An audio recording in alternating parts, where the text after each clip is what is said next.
Praise the Lord. என் பேர் Robert, wife Judy. So நான் ஐடியில் ஒர்க் பண்ணுறேன். 7+ இயர்ஸாக ஒர்க் பண்ணிகிட்ருக்கேன். லாஸ்ட்டு 6 மந்த்தாக எனக்கு வேலை போயிடுச்சு. அதில் நான் வேறு ஒரு கம்பெனிஸில் 2 கம்பெனியில் செலக்ட் ஆகியும் எனக்கு ஆஃபர் ரிலீஸ் பண்ணலை. ஸோ 6 மந்த்தாக ரொம்ப கஷ்டத்தில் இருந்தோம். நான் அது இல்லாமல் இந்த கஷ்டத்தினால ரொம்ப டிப்ரெஷன் ஆகிட்டு குடிப்பழக்கத்துக்கெலாம் போயிட்டேன். வீட்டையும் ரொம்ப கஷ்டப்படுத்தினேன். அப்போது பரிசுத்தமே இல்லாமல் இருக்கும்போது ஜனவரி 1 வந்து நான் அன்பரின் பாதத்தில் வந்து குடும்பமாக கலந்துக்கிட்டோம். அப்போ என்னையே ஒப்பு கொடுத்தேன், இந்த மாதிரி நான் இதுலேருந்து மீண்டு வரணும் அப்படின்னு. அந்த வீக்லேயே எங்களுக்கு மாற்றம் வந்துச்சு. எங்களுக்கு இரட்டைப்பான நன்மையை தருவான்னு சொல்லிட்டு சொன்ன மாதிரி எனக்கு வேலை கிடச்சிச்சு. இப்போது நாங்கள் எல்லாம் சாட்சி சொல்ல வந்திருக்கோம். Thank you Jesus. ஸோ கர்த்தருடைய பரிசுநாம ஸ்தோத்திரம். என்னென்னா, இந்த சென்னை பட்டணத்தில் வந்து ஒரு இடம் வாங்கி வீடு கட்டுறது ரொம்ப பெரிய விஷயம். ஸோ ஆல்மோஸ்ட் 90% ஒர்க் வந்து கம்ப்ளீட் ஆகிருக்கு. அதுக்கு ஒரு நாள் கூட காசு இல்லைன்னு சொல்லிட்டு வேலை நின்னதே கிடையாது. எல்லா நாளுமே ஆண்டவர் அந்த பணம் வந்து கொஞ்சம் ஒரு 10,000 தான் இருக்கும். அடுத்த நிமிஷம் அடுத்த இது சந்திக்கிறதுக்கான கேஷ் வந்துகிட்டே இருக்கும். அது யார் மூலயமா வருதுன்றதுடைய கர்த்தர் எனக்கு அதை உதவி பண்ணிகிட்டே இருக்கார். அதுக்கான லேண்டு வந்து அந்த ஊரில் ஒரு லேண்ட் இருந்துச்சு. அந்த லேண்டுக்கு அந்த அளவுக்கு வேல்யூ போகாது. ஆண்டவர் அதுவும் எனக்கு நல்ல ஒரு டபுள் மடங்கில் அதை கொடுத்து அதை சேல் பண்ணி இன்றைக்கி 95% கிட்டே எனக்கு ஆல்மோஸ்ட் கம்ப்ளீட் ஆகிடுச்சு ஒர்க்கு. இதுவரை நடத்தின எபினேசர் இனிமேல் நடத்துவார்னு விசுவாசிக்கிறேன். தேங்க்யூ.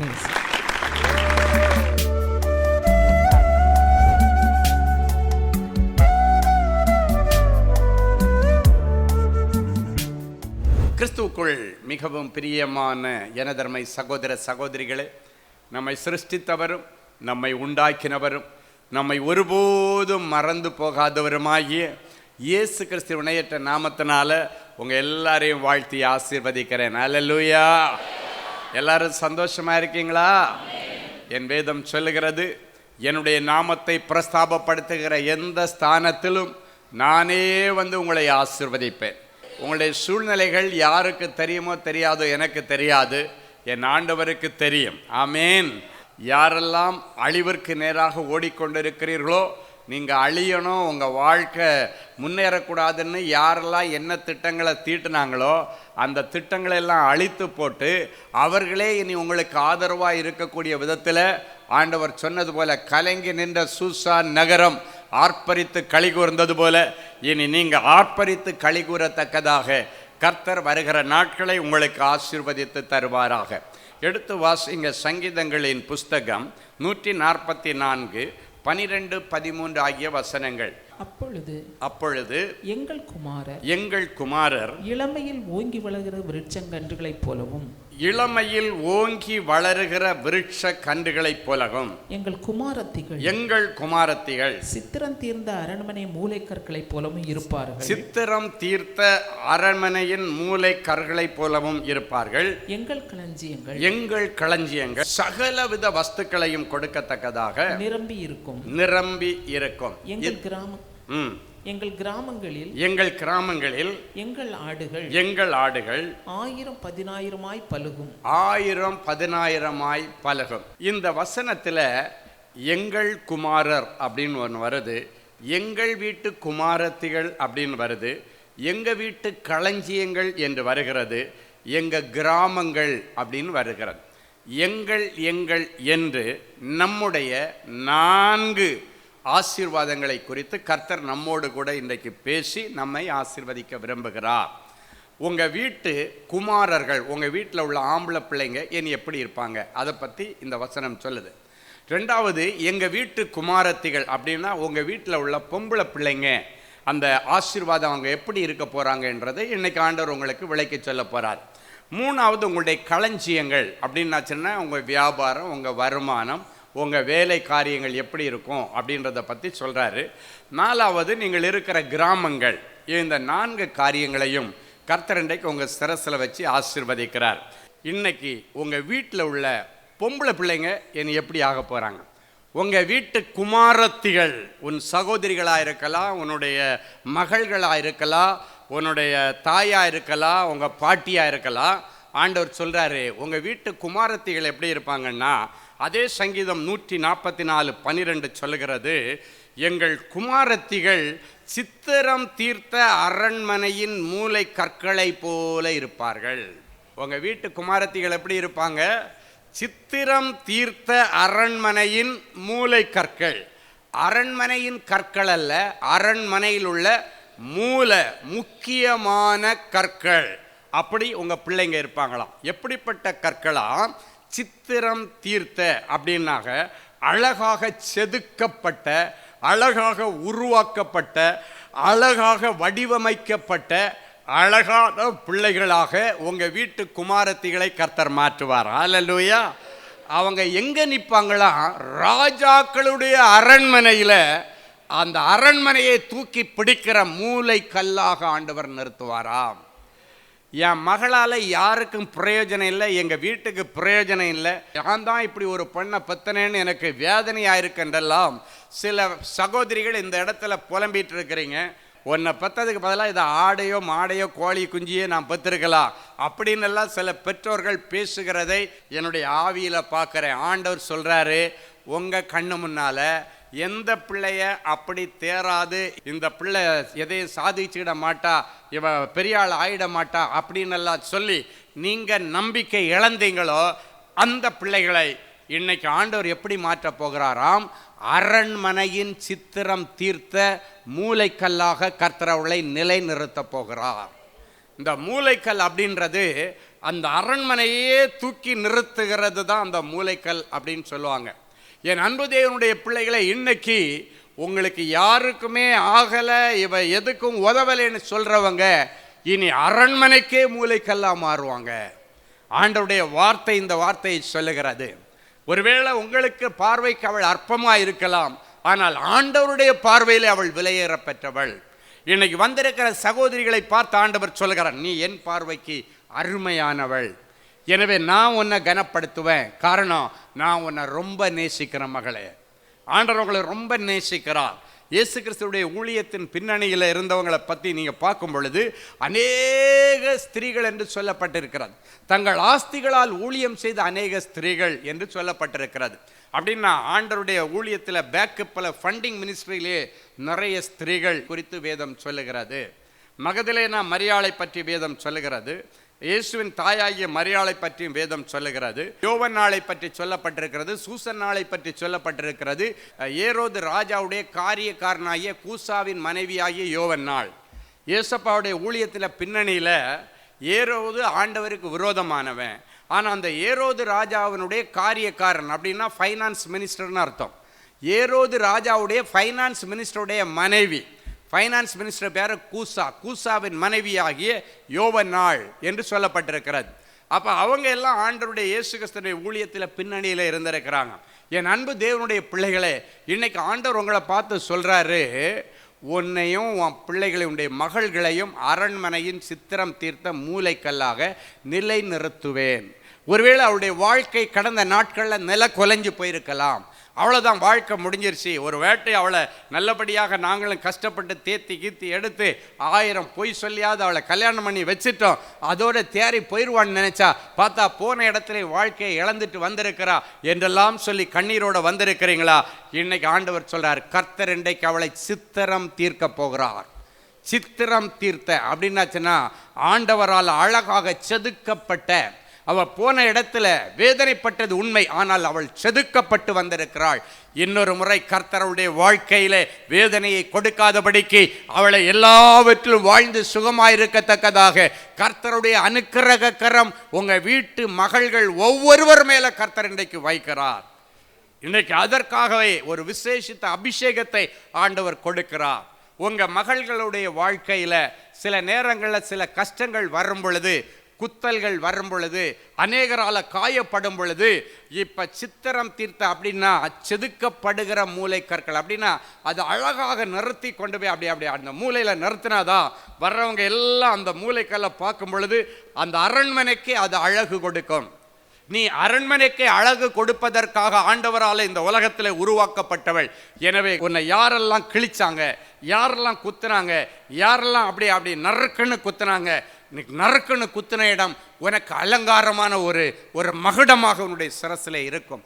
கீறல்கள் எல்லாம் உன்னை செதுக்கி அந்த இடத்தை உன்னை அழகாக உருவாக்குறதற்காக செய்யப்பட்ட கீறல்களாக இருக்கலாம். உன்னை ஷேப்படுத்தி அழகாக உன்னை உருவாக்குவதற்காக அரண்மனையின் சித்திரம் தீர்த்த மூலைக்கல்லாய் உங்கள் பிள்ளைகள் வீட்டில் உள்ள ஒவ்வொரு மகள்களையும் கர்த்தர் இன்றைக்கு உருவாக்குகிறார். உங்க வீட்டுக்கு வந்த மருமகள்களை கர்த்தர் உருவாக்குகிறார். உங்க வீட்டில் உள்ள தாய்மார்களை கர்த்தர் இன்றைக்கு உருவாக்குகிறார். அப்ப உருவாக்கும் பொழுது எப்படி ஒரு குயவன் ஒரு பாண்டத்தை வனையும் பொழுது அப்படியே கை வைக்கும் பொழுது அந்த அதுல இருக்கிற அந்த மண்ணெல்லாம் அதை ஷேப் பண்ணும் பொழுது அப்படியே பிச்சுக்கிட்டு வெளியே வரும். அந்த மண்ணு நினைக்கும் எப்படி ஸ்ட்ராங்காக இருந்தால் நல்லா இருக்குமே, அப்படியே கை வச்சு அப்படியே அதை பிச்சுக்கிட்டே வர்றாங்களே அப்படின்னு நினைக்கும். அப்படி பிச்சாதான் அந்த குடம் அழகுள்ளதாக வடிவுள்ளதாக இருக்கும். இன்றைக்கு உன் பிள்ளைகளை அழகுள்ளவர்களாக வடிவுள்ளவர்களாக நல்ல குணசாலிகளாக கர்த்தர் உருவாக்க விரும்புகிறார். அவருடைய வாழ்க்கை இனி விழுந்து போகிறதா இருக்காது, ஓங்கி எழும்பி நிற்கிற மூலைக்கல்லாக இருக்கும். அழகான சித்திரம் தீர்த்தேன்னா அழகாக செதுக்கப்பட்ட அப்படின்னு அர்த்தம். அப்படிப்பட்ட ஒரு நல்ல மூலைக்கல்லாக உங்க மகள்களை நிறுத்துவார். என் பிள்ளைக்கு கல்யாணம் பண்ணி வைக்க பணமே இல்லைன்னு நீங்க சொல்லலாம். இயேசுசாமி சொல்றாரு, உன் பிள்ளைக்கு ராஜரீக மேன்மேல கல்யாணம் நடக்குன்னு சொல்றாரு. பரலோக ராஜா வந்து நின்று உங்க வீட்டு கல்யாணத்தை ஆண்டவர் நிறைவேற்றி வைப்பார். உன் பிள்ளையுடைய வாழ்க்கையை நிறைவேற்றி வைப்பார். நினைச்சதை விட எதிர்பார்த்ததை விட அழகா உங்க வீட்டில் உள்ள பெண் பிள்ளைகளை கர்த்தர் அழகா கொண்டு போய் செட்டில் பண்ணுவார். அரண்மனைக்குள்ளே கொண்டு போய் செட்டில் பண்ணுவார். வேதம் சொல்லுகிறது, சித்திர தையலாடை அணிந்து ஓப்பீரின் தங்கம் போட்டு அவள் ராஜாவினிடத்திலே அழைத்து கொண்டு வரப்படுவாள். அவள் பின்னே பாடிக்கொண்டு வருகிற நடனமாடி அவளை அழைத்து கொண்டு வருகிற கன்னிகைகளாகிய தோழிகள் அவளை அழைத்து கொண்டு வந்து ராஜாவிடத்திலே நிறுத்துவார்கள். அவர்கள் இணைந்து ராஜ அரண்மனைக்குள்ளே பிரவேசிப்பார்கள். இது ஒரு பெண்ணுடைய அந்த மணநாளிலே அவளுடைய தோழிகள் அவளை அழைத்து கொண்டு வந்து மாப்பிள்ளைக்கு முன்னால நிறுத்துகிறதை அப்படியே அழகாக சங்கீதக்காரன் வடிவமைத்து அழகாக கொண்டு வர்றா. ஒரு பெண் மணவாளனிடத்தில் அழைத்து கொண்டு வரப்படும் பொழுது அவளை எப்படி சீர்களோட எப்படி சிறப்பாக அவள் பின்னே ஆடிக்கொண்டு வருகிற அவளுடைய கன்னிகைகளாகிய தோழிகள், அப்படின்னா கல்யாணம் ஆகாத வாலிப பெண்களாகிய தோழிகள் அவளை அழைத்து கொண்டு வருவாங்க. நீங்கள் பார்த்தீங்கன்னா இப்போ பார்த்தீங்கன்னா அது ஃப்ளவர் கேர்ள்ஸ்ன்னு சொல்லுவாங்க, கரெக்டா? ஆமாம், ஃப்ளவர் கேர்ள்ஸ் பார்த்தீங்கன்னா மேக்சிமம் 99% மேரேஜ் ஆனவங்க நிற்க மாட்டாங்க. ஏதோ மேரேஜ் ஆகி இள வயசுல இருந்தால் 1-2 பேரை நிறுத்துவாங்க. மேக்சிமம் எல்லாமே இள வயதின் கன்னிகைகள் அப்படின்னு போடப்பட்டிருக்கு. அப்படின்னா திருமணமாகாத வாலிப பிள்ளைகள்னு அர்த்தம். அவங்க தான் அவங்கள அப்படியே ஃப்ளவர் கேர்ள்ஸ் மாதிரி கூட்டு வரும். இது பைபிளில் சொல்லப்பட்டிருக்கிற கல்ச்சர், வேதத்தில் சொல்லப்பட்டிருக்கிற ஒரு அழகான கல்ச்சர். அப்படியே கூட்டு வந்து எங்கே விடுவாங்களாம்? ராஜாவினிடத்தில் கொண்டு வந்து விடுவார்கள். அப்படின்னா உங்கள் பிள்ளைகளுக்கு ஒரு ராஜகுமாரனை கர்த்தர் இன்றைக்கு ஒழுங்கு செய்கிறார். அவர்கள் இணைந்து ராஜ அரண்மனைக்குள்ளே பிரவேசிப்பார்கள். உன் பிள்ளை உங்கள் வீட்டில் வாழ்ந்த நாட்களில் சாப்பாட்டை கஷ்டப்பட்டிருக்கலாம், துணிமணிக்கு கஷ்டப்பட்டிருக்கலாம், எல்லாவற்றுக்கும் கஷ்டப்பட்டிருக்கலாம், ஃபீஸ் கட்ட கஷ்டப்பட்டிருக்கலாம். ஆனால் உன் பிள்ளைங்க வாழ போகிற இடம் எப்படி இருக்குன்னு ஆண்டவர் சொல்றாருன்னா ராஜாவின் அரண்மனை. ராஜாவின் அரண்மனை, ராஜ அரண்மனைக்குள்ளே பிரவேசிப்பார்கள். உன்னத பாட்டிலே சொல்லுகிறார், ராஜாவின் அரண்மனைக்குள்ளே பிரவேசித்த அந்த பிள்ளைகள் அதன் பிறகு விருந்து சாலைக்குள்ளே பிரவேசிப்பார்களாம். உங்கள் பிள்ளைங்க விருந்து சாலைக்குள்ளே பிரவேசிக்கிற நாட்களை கர்த்தர் இன்றைக்கு கொண்டு வருகிறார். அதில் உள்ள எல்லா திருமண தடைகளை கர்த்தர் இன்றைக்கு உடைக்கிறார். ஹல்லேலூயா. கடந்த நாட்களில் ஒரு சாட்சி நாங்கள் கேட்டோம். அதில் என்னென்னா, ஒரு சகோதரிக்கு 35 வயசில் கல்யாணம். அதுக்கப்புறம் 14 வருஷம் 35 40 ஆமாம் 35 வயசில் அவளுக்கு கல்யாணம். அதுக்கப்புறம் 15 வருஷம் குழந்தை இல்லை. இந்த சிச்சுவேஷனில் தான் ஒரு நாள் யாரோ ஒருவர் அவங்கள கூப்பிட்டுட்டு அன்பரின் பாதத்தில் ஒரு நாள் மீட்டிங் வர்றாங்க. நீ அங்கே போயிட்டு வாமா, உன்னுடைய திருமண தடைகள் நீங்கி உனக்கு லைஃப்பில் நல்லது நடக்குன்னு சொல்லி அவளை கூப்பிட்டுட்டு வர்றாங்க. அப்போ பார்த்தீங்கன்னா 35 வயசில் கல்யாணம் ஆகி 15 வருஷம்னா அப்போ அவங்களுக்கு என்ன வயசு? 49. 35 + 14ன்னா 49. 49ன்னா ஸ்திரீகளுக்குரிய வழிபாடுகள் எல்லாம் ஸ்டாப் ஆகிற நேரம். அப்படிப்பட்ட காலகட்டத்தில் இவளுக்கு ஒரு குழந்தை வேணும்னு ஆசை. அதனால் அன்பரின் பாதத்தில் வரா. வந்து அழும் பொழுது ஆண்டவர் சொன்னார், மகளே, வயசுக்கெல்லாம் அப்பாற்பட்ட அற்புதம் செய்கிறவர், பரலோகத்தின் திரவியத்தை இன்றைக்கு உன் கற்பத்திலே நிரப்புவார். நீ புத்திர பாக்கியத்தினால திருப்தி அடைந்து இனி பிறக்க போகிற பிள்ளைக்காக சேமிப்பாய். ஹல்லேலூயா. அப்போ அவள் யோசிக்கிறா. அவளை கூட்டிட்டு வந்தவங்க சொன்னாங்க, நீ வயசை பற்றி, உன்னுடைய யூட்ரஸ் செத்து போச்சு, இதை பற்றியெல்லாம் நீ யோசிக்காத, ஏசப்பாவை மட்டும் யோசிச்சுட்டு நீ போ, உனக்கு ஐயா மூலமாக ஒரு மங்கள வார்த்தை கிடைக்கும், அந்த மங்கள வார்த்தை உன் வாழ்க்கையில் மனு உருவாகும் அப்படின்னு சொல்லி அனுப்புனாங்க. அந்த மகள் நம்பிக்கையோடு வந்தா.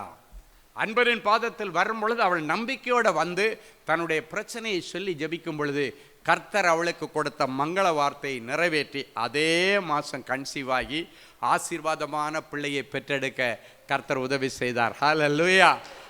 அவங்க குடும்பத்தார் எல்லாரும் சொல்கிறாங்களா, உண்மையிலே இயேசு பெரியவர். இது மனிதனால் உண்டான காரியம் அல்ல, இது மருத்துவர்களால் உண்டான காரியமும் அல்ல, இது தேவனாலே அல்லாமல் வேறு யாராலும் இந்த காரியத்தை செய்ய முடியாது. உண்மையிலேயே இது தேவன் செய்த அதிசய செயல். ஹல்லேலூயா. உங்கள் வீட்டு குமாரத்திகளுக்கும் கர்த்தர் அப்படியே செய்வாராக. ஆமேன். ஆமாம். அன்னைக்கு ஒரு வீட்டில் ஒரு சின்ன பொண்ணு, 12 வயசு பொண்ணு அப்படின்னாச்சுன்னா, வாலிப வயசில் அடி எடுத்து வைக்க போகிற வயசு அப்படின்னா, இப்போ எல்லாம் 12 வயசு 13 வயசு 11 வயசில் 10 வயசுலேயே பெரிய பிள்ளை ஆகிடுறாங்க. அப்புறம் வாலிப பிள்ளைக்குள்ளால் அடி எடுத்து வைக்க போகிற ஒரு பிள்ளை, அந்த ஒரு ஊழியக்காரனுடைய மகள், யவீரு என்பது அவருடைய பெயர். அவருடைய மகள் அது சீரியஸாக இருக்கும்போது இயேசுவை தேடி வர்றாங்க. ஆனால் இயேசுவாமி அந்த பிள்ளைக்காக வேண்டி அவளை சுகமாக்க புறப்பட்டு போகிற வழியில் ஒரு வீட்டிலேருந்து ஒரு பெண் வருகிறாள். அப்போ பாருங்க, ஒரு சின்ன பொண்ணுக்கு மரணத்தோட போராடுற பிள்ளைக்கு சுகம் கொடுக்க இயேசு போயிட்டுருக்கார். போகிற வழியில் இன்னொரு ஸ்திரீ வர்றா. வந்து அவளுக்கு 12 வருஷமாக நான்ஸ்டாப் ப்ளீடிங், தீராத உதிரப்போக்கு, பெரும்பாடு உள்ள ஸ்திரீன்னு அவள் பட்ட பாடே அவளுக்கு பேராக பைபிள் கொடுத்துருக்கு. எல்லா சொத்தும் விற்று செலவு பண்ணா இந்த ஒரு வியாதிக்காக, இந்த நான்ஸ்டாப் ப்ளீடிங்காக வேண்டி. 12 வருஷம் நான்ஸ்டாப் ப்ளீடிங் இருந்துச்சுன்னா ஒரு ஒரு பொண்ணு என்ன பாடுபடுவா அப்படின்னு அது பெண்களுக்கு மட்டும்தான் தெரியும். 4 நாள் தாண்டி 5ஆவது நாள் 6ஆவது நாள் 7ஆவது நாள்னாலே டிப்ரெஷனில் போயிடுவாங்க. ஆனால் 12 வருஷம் தீராத உதிரப்போக்குன்னு பைபிள் எழுதியிருக்கு. அப்படின்னா 12 வருஷமா இந்த ப்ளீடிங் ஸ்டாப் ஆக, தீராத உதிரப்போக்கு அப்படின்னா 12 இயர்ஸாக நான் ஸ்டாப். அவன் மனநிலை எப்படி இருக்கும், அந்த வீட்டில் உள்ள பெற்றோர்களுடைய மனநிலை எப்படி இருக்கும்? அப்போ தான் இயேசு அந்த வழியாக வர்றதை பார்த்து அந்த வீட்டில் உள்ள அந்த பெண் ஓடி வந்து இயேசுடைய வஸ்திரத்தின் விளிம்பை தொட்டாள், சுகமானாள். உங்கள் வீட்டில் இன்னைக்கு உங்கள் வீட்டு ஸ்திரீகளை ஆண்டவர் அரண்மனையின் சித்திரம் தீர்த்த மூலைக்கல்லாய் நிலைநிறுத்தும்படிக்கு இப்படிப்பட்ட பிரச்சனைகள் எதுவும் பிள்ளைகளிடத்தில் இருந்தாலும் சரி, கர்த்தர் அவர்களை குணமாக்குவார். ஹல்லேலூயா. அதெல்லாம் முடிச்சுட்டு இங்கே டிலே ஆகிட்டா, பிளாக் ஆகிட்டாரா வர வழியில், அந்த ஃப்ளோ அவருடைய அந்த ஃபாஸ்ட் நட ஸ்லோவாகி நின்றுருச்சு. இப்போ டிலே ஆகும்போது திருப்பி அங்கேருந்து கிளம்பி போகும் பொழுது அங்கேருந்து ஆள் வருது, உங்கள் பொண்ணு செத்துட்டா, அதனால் போதகரை வருத்தப்படுத்துவேன், ஜீசஸை இதுக்கு மேலே டிஸ்டர்ப் பண்ணாதீங்க, அவரை விட்டுருங்க, இதுக்கு மேலே கூட்டுட்டு வர வேண்டாம். அப்போ அவங்க அப்பா சொல்கிறாரு, பொண்ணு செத்துட்டா, பரவாயில்ல ஆண்டவரே. இல்லை, அவள் பிழைத்திருப்பாள், நான் வர்றேன்னு போனார். அந்த வீட்டில் உள்ள அந்த பெண் பிள்ளையை உயிரோடு எழுப்பின ஆண்டவர் இன்றைக்கு உங்கள் வீட்டில் தீராத வியாதியோடு கடக்கிற பிள்ளைகள் யாராயிருந்தாலும் இன்றைக்கு அந்த பிள்ளைகளை கர்த்தர் தொட்டு அவர்களை அரண்மனையின் சித்திரம் தீர்த்த மூலைக்கல்லாய் நிலைநிறுத்துவார்.